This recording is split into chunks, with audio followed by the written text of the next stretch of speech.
Ingat, selalu rajin mencuci tangan dan menjaga kesehatan untuk mencegah penyebaran COVID-19.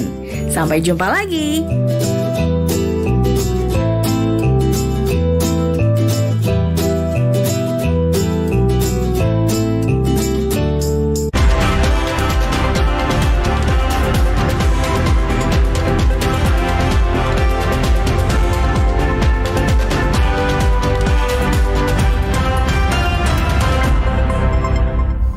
Selamat pagi saudara, Anda saat ini menyaksikan info terkini pukul 9 waktu Indonesia bagian Barat bersama saya Tengku Fajri. Saudara, PLN Unit Induk Distribusi Banten menghentikan sementara operasional gardu distribusi listrik di lokasi yang mengalami banjir di daerah Cilegon, Banten.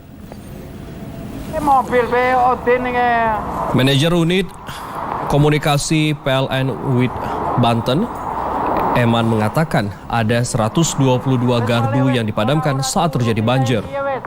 Sampai Senin malam PLN menyalakan 89 gardu dan masih ada 33 gardu yang belum dapat dioperasikan. Pemadaman gardu dilakukan sebagai upaya untuk menghindari bahaya karena banjir yang meluap tinggi merendam perumahan dan beberapa jaringan listrik PLN di Cilegon. Sampai saat ini banjir di kota Cilegon berada di dua wilayah, yaitu di Kecamatan Jombang, Kelurahan Panggun Rawi, Perumahan Metro, Kampung Pecek, dan Perumahan Taman Raya. Di wilayah tersebut aliran listrik disuplai dari penyulang Kudingan di Cilegon Lama, Trafo 2 dengan 52 gardu distribusi. Kemudian titik kedua berada di Kecamatan Purwakarta, Kelurahan Purwakarta, dan Kelurahan Kebon Dalem. Listrik di wilayah tersebut disuplai dari penyulang kanvas di Cilegon, Baru Travel 2 dengan 70 gardu distribusi. Hujan deras yang turun sejak Senin pagi mengakibatkan beberapa lokasi di daerah Cilegon terendam air, bahkan sampai ke jalur pintu tol Jakarta Merak. Dan saudara, kami informasikan kepada Anda untuk mengetahui informasi terkait dengan peta penyebaran COVID-19 di berbagai penjuru dunia. Anda dapat memindai QR Code yang ada di layar kaca televisi Anda menggunakan kamera smartphone. Demikian info terkini, kami akan kembali hadir 1 jam mendatang. Terima kasih.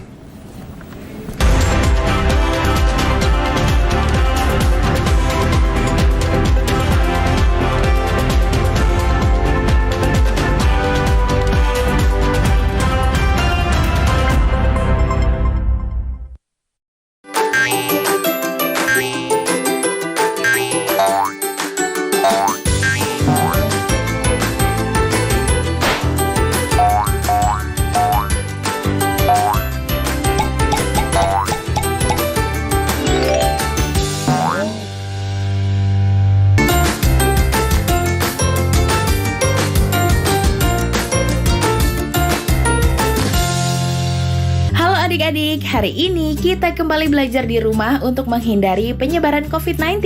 Kali ini kita belajar sains bersama Kak Herman ya. Ayo siapkan alat tulis dan bersiaplah menjawab pertanyaan. Kerjakan pertanyaan ini sebagai tugas dengan bimbingan guru atau orang tuamu ya.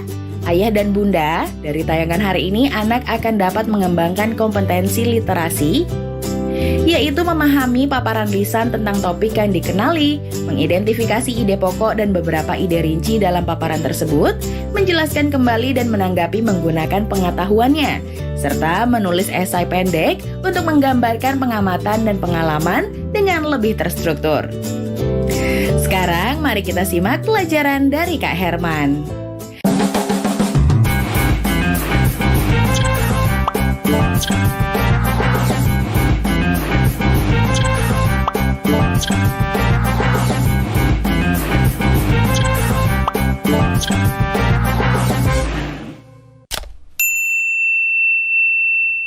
Halo Sobat X-Science, jumpa lagi bersama Kak Herman dalam program kesayangan kita, X-Science, Eksplorasi Sains.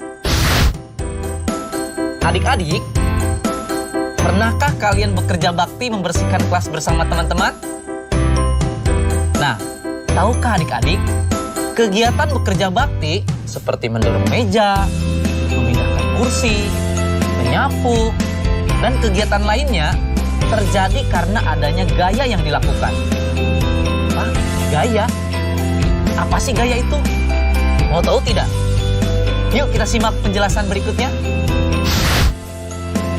Gaya adalah tarikan atau dorongan yang menyebabkan suatu benda bergerak.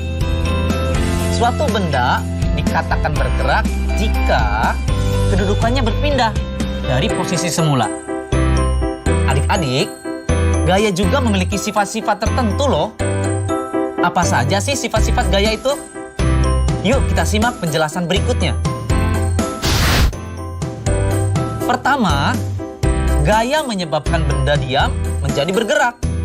Contohnya, ketika ada mobil sedang mogok, kita dorong. Dari tadinya diam menjadi bergerak. Meja yang tadinya diam kita dorong jadi bergerak. Menarik gerobak yang tadinya diam jadi bergerak. Kedua, gaya menyebabkan benda dari tadinya bergerak menjadi diam. Contohnya, pada saat seorang melempar bola, terus bola tersebut ditangkap. Bola tadinya bergerak, ketika ditangkap jadi diam. Itu adalah sifat gaya. Yang ketiga, gaya dapat menyebabkan benda berubah arah. Adik-adik pernah bermain bola? Pernah tidak menendang bola? Kemudian bola tersebut adik-adik sundul pakai kepala. Bola dapat berubah arah dikarenakan gaya yang diberikan pada bola tersebut. Keempat, gaya dapat menyebabkan benda bergerak lebih cepat. Coba acungkan tangan, siapa yang memiliki sepeda di rumah? Pernahkah adik-adik bermain sepeda? Ketika adik-adik menekan pedal sepeda semakin keras, maka kecepatan sepeda adik-adik akan bergerak jauh lebih cepat. Kelima, gaya dapat mengubah bentuk benda. Ini lebih ekstrim adik-adik, contohnya. Pernah nggak adik-adik melihat mobil tabrakan? Badan mobil yang tadinya bagus, mulus, ketika menabrak sesuatu, maka dia akan hancur atau bentuknya jadi berubah.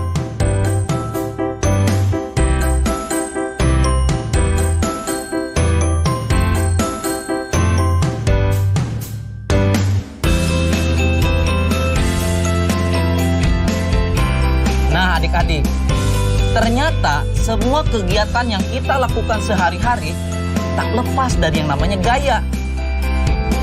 Udah bukan belajar sains? Saatnya kita bernalar. Yuk, mari kita bernalar ya. Manakah yang benar dari pernyataan berikut ini? A. Kotak A didorong lebih jauh karena gaya yang diterapkan lebih besar. B. Lebih sedikit pekerjaan dilakukan pada kotak B karena gaya dan jaraknya lebih besar. C. Semakin besar jumlah gaya yang diterapkan ke kotak, semakin jauh jarak yang didorong. D. Semua benar.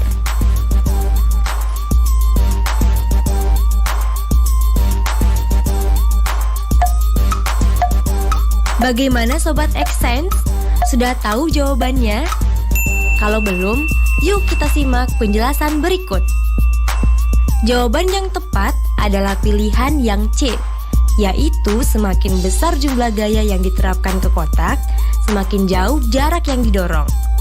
Karena besarnya gaya berbanding lurus dengan besarnya perpindahan. Gaya 60 Newton lebih besar daripada gaya 40 Newton. Makanya, semakin besar jumlah gaya yang diterapkan ke kotak, semakin jauh jarak yang didorong. Nah, adik-adik, sekarang waktunya menjawab pertanyaan. Pertanyaannya adalah, jelaskan 3 contoh aktivitas kalian yang menggunakan sifat gaya ketika membantu ibu di rumah. Dicatat ya, jelaskan 3 contoh aktivitas kalian yang menggunakan sifat gaya ketika membantu ibu di rumah. Jawablah pertanyaan ini sebagai tugas dan kerjakan dengan bimbingan guru atau orang tuamu.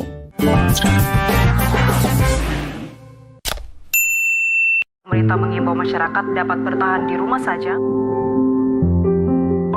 Ini yang membuat saya rindu akan mereka. Walau berjauhan, jarak bukan alasan untuk berhenti mendapatkan pendidikan. Ini adalah tanggung jawab kita bersama.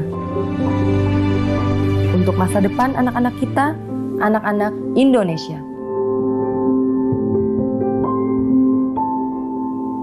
Saya baru berani pulang ke rumah agak lama setelah ada hasil tes. Jadi setelah hasil tesnya bilang saya negatif, oke, saya berani. Tapi tetap saya lakukan social distancing, saya nggak berani deket-deket sama anak perempuan saya memang relatif dekat dengan saya. Tapi ketika COVID ini ya pengen meluk, tapi ya gimana ya, kita hanya bisa lihat dari jauh dan kemudian ya cuma melutangkan tangan gitu, seolah-olah berpelukan gitu. Suatu waktu saya terima message ya, yang bilang bahwa dia kangen, ya, mau doain semoga saya baik-baik saja. Dan di situ saya yang merasa, waduh, ya dari sisi tenaga medis ya ini hal yang paling berat sebetulnya.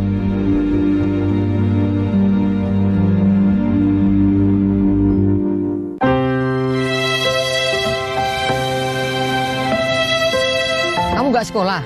Nggak ada biaya, Pak De. Kan ada KIP. Saya itu masih bingung bagaimana cara mengurusnya. Kamu tinggal datang ke sekolah sama anakmu. Nanti akan diurus oleh sekolah. Punya anakku aja udah cair kok. Terima kasih, Pak De.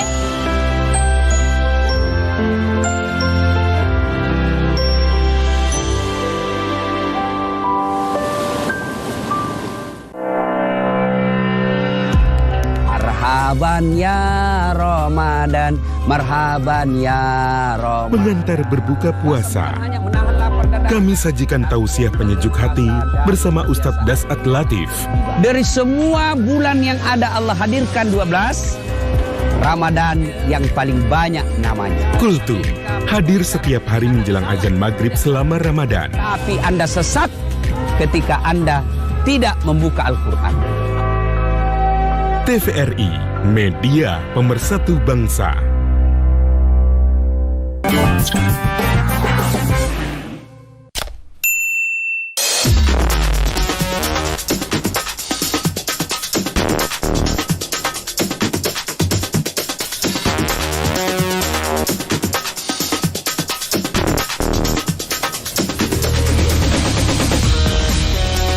Sobat Xsense, sudah lihat tayangan tadi kan?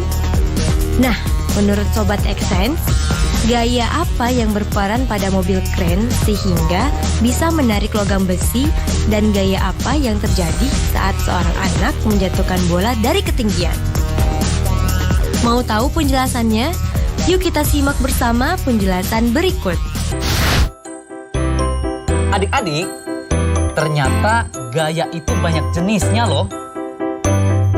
Kira-kira apa saja sih jenis-jenis gaya itu? Baik, kita bahas.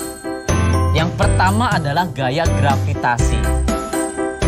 Contohnya, gaya gravitasi adalah gaya gravitasi bumi. Semua benda yang jatuh pasti akan menuju ke pusat bumi. Yang berikutnya adalah gaya gesek. Gaya gesek adalah gaya yang timbul akibat dua permukaan benda saling bersentuhan. Contohnya, ketika seorang anak sedang bermain sepatu roda. Dengan memanfaatkan gaya gesek antara roda dengan permukaan jalan, maka si anak dapat berjalan dengan sepatu roda. Ketiga, gaya magnet. Gaya magnet adalah gaya yang disebabkan oleh tarikan atau tolakan antara dua benda. Contohnya, ketika kita menarik paku yang terbuat dari logam dengan magnet. Keempat, gaya pegas. Gaya pegas adalah gaya lenting pulih atau gaya untuk kembali ke keadaan semula. Gaya pegas ini dapat ditimbulkan atau dihasilkan oleh benda yang sifatnya elastis. Contohnya, pada busur yang digunakan pada saat olahraga panahan. Kelima, gaya listrik. Gaya listrik adalah kekuatan yang dimiliki benda yang bermuatan listrik untuk menarik benda-benda yang ada di sekitarnya.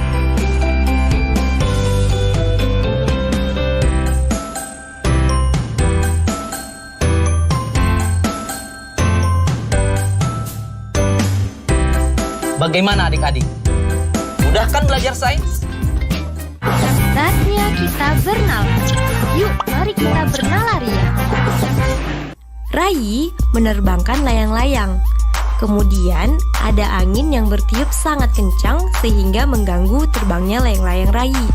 Nah, Sobat Xsense, pertanyaannya adalah: pertama, pada tayangan tersebut, huruf mana yang menunjukkan gaya gravitasi yang bekerja pada layang-layang? Kedua, huruf apa yang menunjukkan kekuatan menarik yang diberikan Rai pada layang-layang tersebut? Ketiga, pada kekuatan angin meningkat, namun layang-layang itu tetap di tempat yang sama. Apa yang terjadi pada kekuatan menarik yang diberikan Rai?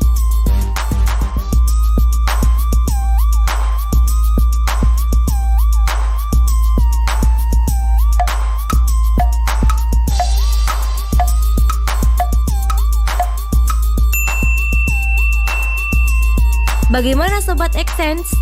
Sudah tahu jawabannya? Mau tahu lebih jelasnya? Yuk simak penjelasan berikut. Gaya gravitasi pada layang-layang ditunjukkan oleh huruf C. Gaya kekuatan menarik dari Rai ditunjukkan oleh huruf D. Kekuatan menarik Rai harus diperbesar sehingga akan sebanding dengan gaya angin kencang yang menghadang layang-layang tersebut.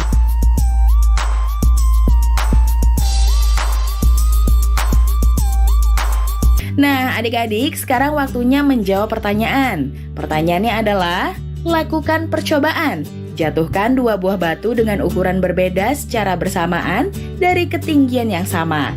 Apa yang akan terjadi? Tuliskan hasil percobaanmu. Dicatat ya, lakukan percobaan.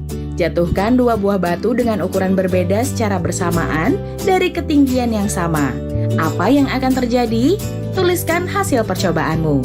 Jawablah pertanyaan ini sebagai tugas dan kerjakan dengan bimbingan guru atau orang tuamu.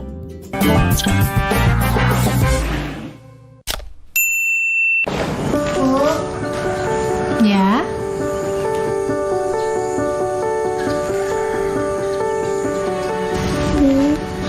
Ini tabungan Intan.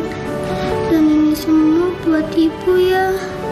Intan gak mau ibu kerja dulu. Intan takut ibu sakit.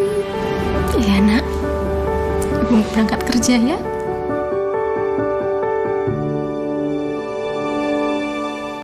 Dalam rangka pemerataan pendidikan, ada 4 jalur penerimaan peserta didik baru. Pertama, jalur zonasi yang mempunyai kuota paling sedikit 50% setiap sekolah yang ditentukan berdasarkan alamat pada kartu keluarga. Kedua, jalur afirmasi untuk siswa keluarga ekonomi kurang mampu, paling sedikit 15% di setiap sekolah. Ketiga, jalur perpindahan tugas orang tua atau wali yang disediakan paling banyak 5% di setiap sekolah. Yang terakhir, jalur prestasi. Jalur ini disediakan di setiap sekolah sebanyak sisa kuota setelah dikurangi jalur zonasi, afirmasi, dan perpindahan orang tua atau wali. Jalur ini ditentukan berdasarkan nilai ujian sekolah atau hasil perlombaan atau penghargaan di bidang akademik maupun non-akademik pada tingkat internasional, tingkat nasional, tingkat provinsi, atau tingkat kabupaten atau kota.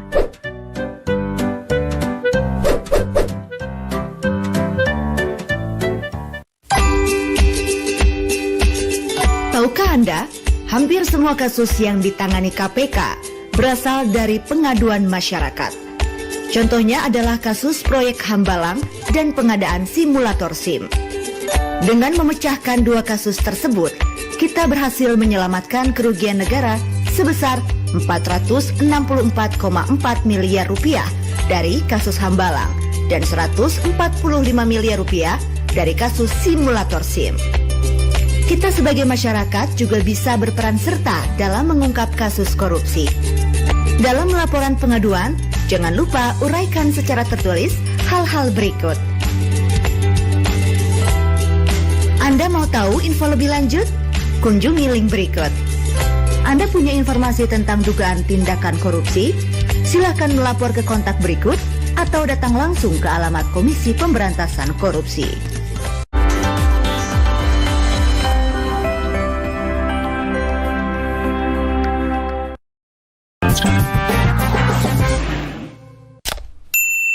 Adik-adik, sudah tahu kan bahwa magnet itu dapat menarik benda yang terbuat dari logam, seperti besi dan baja. Kali ini, kakak akan mengajak adik-adik untuk seru-seruan bereksperimen. Membuat menara Moore heksagonal di pinggir gelas loh. Nah, bagaimana caranya agar tumpukan Moore tersebut tidak jatuh? Kira-kira gaya apa saja sih yang terdapat pada eksperimen tersebut? Mau tahu jawabannya? Ikuti dan simak langkah-langkahnya ya.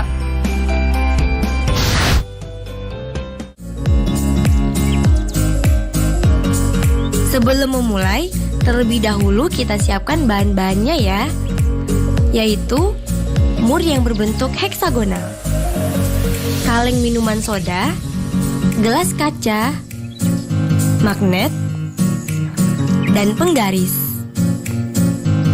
Selanjutnya, kita mulai langkah-langkahnya. Pertama, susun 2 buah kaleng soda dengan tinggi yang sama.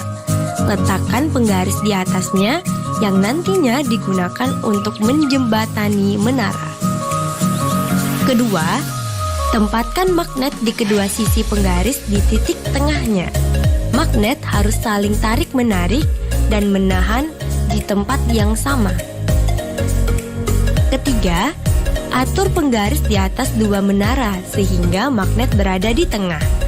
Letakkan gelas minum di atas meja di antara menara sehingga titik di tepi gelas berada di tengah magnet. Keempat, pasang Moore heksagonal ke magnet di bawah penggaris sehingga satu Moore heksagonal saling terhubung ke yang lainnya. Kelima, seimbangkan tumpukan Moore tersebut di tepi gelas dengan sangat hati-hati. Pastikan Moore heksagonal tersebut langsung di bawah magnet di tepi kaca. Terakhir, lepaskan magnet dan saksikan tumpukannya akan runtuh. Bagaimana adik-adik? Seru kan eksperimennya? Mau tahu kenapa bisa terjadi seperti itu? Saat memasang tumpukan Moore di bawah magnet pada tepi gelas, gaya magnet akan menarik Moore tersebut. Sementara pada tumpukan Moore, karena ada pengaruh gaya magnet, mereka akan mengembangkan medan magnet dalam Moore itu sendiri. Medan magnet pada Moore ini sifatnya lemah, namun akan tetap ada setelah kita melepaskan Moore dari magnet. Bidang lemah ini hanya cukup untuk menarik Moore ke medan magnet di atasnya yang jauh lebih kuat. Ketika pengaruh gaya magnet kita angkat atau kita hilangkan, secara perlahan medan magnet pada Moore ini akan menghilang. Dan gaya gravitasi akan menjatuhkan tumpukan Moore tersebut. Jadi, gaya yang berpengaruh pada eksperimen tadi adalah gaya magnet dan gaya gravitasi. Nah, adik-adik, sekarang waktunya menjawab pertanyaan. Pertanyaannya adalah, tuliskan pengamatanmu dalam bentuk laporan sederhana terhadap percobaan menara Moore heksagonal. Dicatat ya, tuliskan pengamatanmu dalam bentuk laporan sederhana terhadap percobaan menara Moore heksagonal. Jawablah pertanyaan ini sebagai tugas dan kerjakan dengan bimbingan guru atau orang tuamu.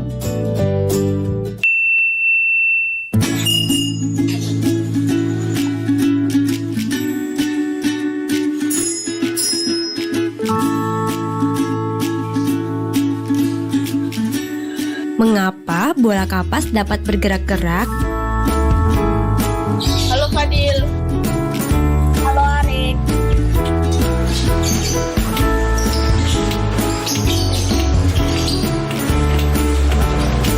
Mengapa hal tersebut dapat terjadi?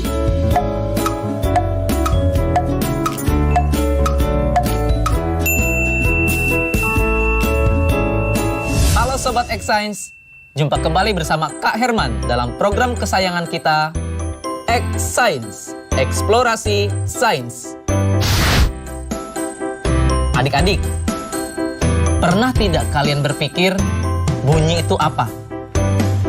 Atau kenapa sih muncul bunyi? Kakak kasih ilustrasi ya. Jika kalian sedang terdiam, tiba-tiba kalian memukul meja. Apa yang akan terdengar? Suara atau bunyi? Atau ketika kalian terdiam, ada nyamuk terngiang di dekat telinga kita. Apa yang terdengar? Bunyi atau suara? Jadi, bunyi itu apa sih? Bunyi adalah suatu gelombang yang dihasilkan oleh benda yang bergetar.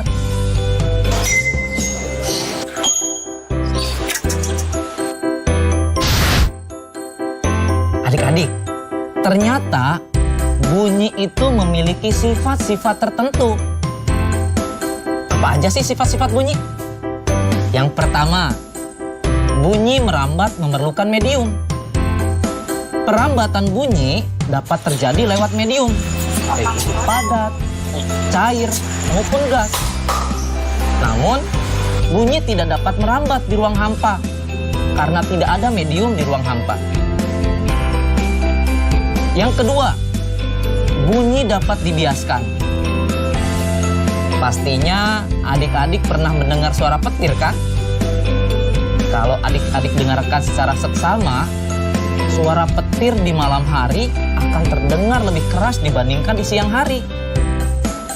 Kenapa coba? Pada siang hari, udara di permukaan lebih panas dibandingkan di malam hari. Akibatnya, kerapatan udara di siang hari jadi lebih renggang dibandingkan pada malam hari. Perbedaan kerapatan udara inilah yang menyebabkan bunyi dapat dibiaskan. Yang ketiga, bunyi dapat dipantulkan. Pantulan bunyi terjadi ketika bunyi mengenai suatu penghalang, sehingga dapat terjadi gema ataupun gaung. Gema, gaung, apa itu gema? Apa itu gaung? Gema merupakan bunyi pantul yang terdengar jelas. Contohnya, ketika adik-adik berteriak di tepi tebing, nanti akan terdengar dengan jelas. Sedangkan kalau gaung adalah bunyi pantul yang terdengar kurang jelas. Contohnya, adik-adik berteriak di dalam goa atau di dalam sebuah ruangan. Biasanya adik-adik akan mendengar suara yang tidak jelas. Bagaimana Sobat X-Science? Menyenangkan bukan belajar sains? Nah, adik-adik, sekarang waktunya menjawab pertanyaan. Pertanyaannya adalah, mengapa kita dapat mendengar gaung dan gema? Jelaskan perbedaan keduanya melalui ilustrasi berupa perbedaan dimensi ruangnya. Dicatat ya, mengapa kita dapat mendengar gaung dan gema? Jelaskan perbedaan keduanya melalui ilustrasi berupa perbedaan dimensi ruangnya. Jawablah pertanyaan ini sebagai tugas dan kerjakan dengan bimbingan guru atau orang tuamu. Sekarang adik-adik belajar di rumah saja bersama Kak Herman hanya di TVRI. Yuk bantu Kemendikbud menjadikan program belajar dari rumah di TVRI lebih baik dan menyenangkan untukmu. Ikuti survei evaluasi program belajar dari rumah di TVRI dengan membuka laman. Isi survei program belajar dari rumah di tautan berikut s.id/surveybdr atau lewat survei SMS gratis dengan mengetik BDR, kirim ke 93456. Jangan lupa ajak orang tuamu dan gurumu juga ya. Adik-adik ingat, selalu rajin mencuci tangan dan menjaga kesehatan untuk mencegah penyebaran COVID-19. Sampai jumpa lagi.